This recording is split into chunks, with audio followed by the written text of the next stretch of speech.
Assalamualaikum warahmatullahi wabarakatuh. Waalaikumsalam warahmatullahi wabarakatuh. Di sini saya akan menceritakan buku yang saya baca berjudul Pulang. Masih satu seri sama yang sekali ini. Oke. Jadi di Pulau Sumatera itu ada seorang anak yang bernama Ujang.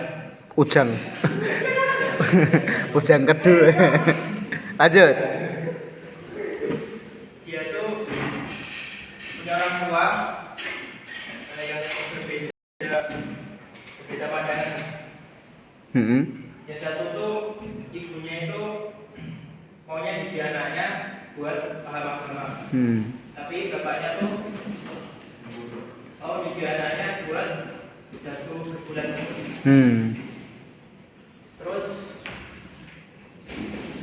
ibunya tuh sering ngajarin anaknya belajar Iqra itu, tapi secara diam-diam dia nggak ketahuan bapaknya. Dan kalau ketahuan bapaknya tuh biasanya langsung dimarahin, langsung disobek. Terus pas malam tuh bapaknya dekat sama ibunya buat lanjutin masa depan anaknya tuh ke arah mana gitu. Bapaknya tuh punya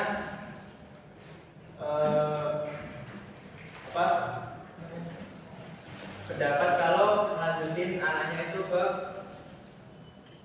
suatu perusahaan yang bernama Tong Company.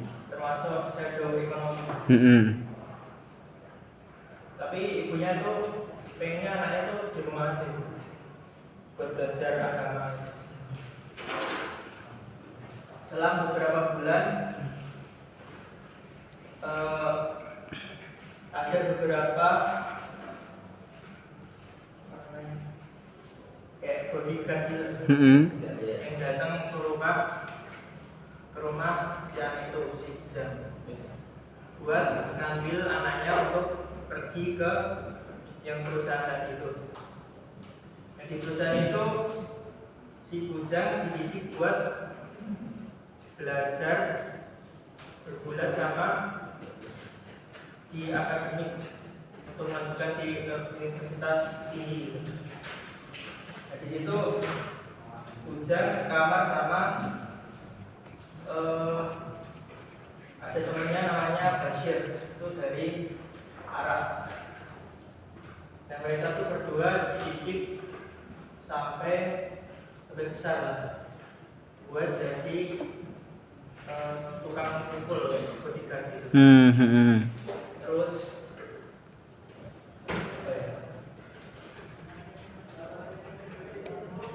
setelah sekian lama Bashir dan Ujang akhirnya berpisah. Bashir melanjutkan kayak penjelajahan itu, tapi jarang kembali ke perusahaan. Terus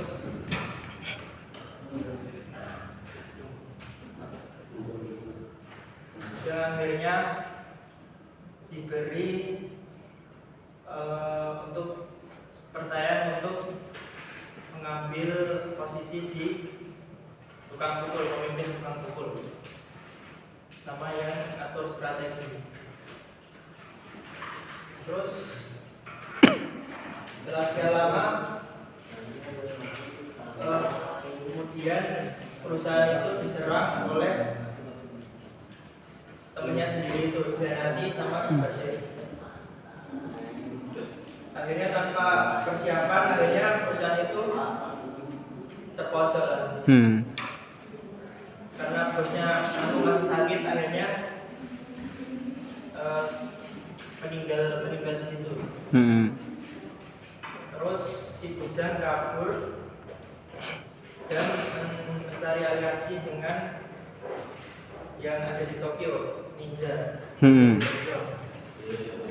Sama guru tembaknya dulu, namanya Salonga dari Filipina. Ujang memiliki strategi untuk mengambil beberapa pasukan yang masih memiliki kepercayaan terhadap perusahaannya itu. Artinya dia menyatukan kembali pasukannya untuk menyerang kembali atau merebut kembali perusahaan itu, dan telah berhasil. Sudah. Oke. Berarti itu masih ada sangkut pautnya sama buku yang dibaca Koim ya? Koim. Tapi beda tokoh utamanya. Nanti itu tetap ketemu alurnya itu berarti. Iya. Oke. Kesimpulan yang bisa kamu ambil apa, Mas? Kesimpulannya, sesuatu yang dimulai dengan strategi yang baik akan menentukan tujuan gagal atau berhasilnya suatu tujuan tersebut. Oke, ya. Terima kasih, Mas. Itu dari yang kamu baca ada berapa ratus halaman? 300-an. Sudah selesai juga. Oke. Oke, bagus. Terima kasih. Bisa ditutup, Mas Aldi. Sekian, ini dari saya. Bila ada salah kurangnya, mohon maaf. Wassalamualaikum warahmatullahi wabarakatuh. Waalaikumsalam warahmatullahi wabarakatuh. Oke, beri aplaus terlebih dahulu.